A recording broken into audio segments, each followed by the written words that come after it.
I think I messed up, my Tesla's floor was soaking wet. If that's you, don't worry, here's how you can stop leaks before they cause real trouble. First, let's figure out where the water's coming from. Common spots? The door seals, sunroof drains, and trunk gaskets. Start by checking the door edges. Run your hand along the rubber seals, look for cracks or gaps.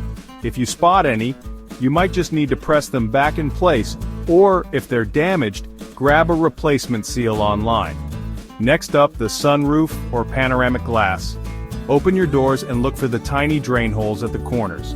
Pour a little water in. Does it drain under the car or back into the cabin? If it doesn't drain, use a soft brush or a bit of wire to gently clear the clog. Let's not forget the trunk. Check around the weather stripping. Peel it back and look for any dirt or wear. Clean it with mild soap, dry it fully, and press it firmly back in place. After fixing, test your work. Spray the car lightly with a hose and check inside for leaks. Still wet? Double check all seals and drains. And remember, if you're ever unsure, a professional is just a call away. Take care of leaks early, your Tesla and your socks will thank you.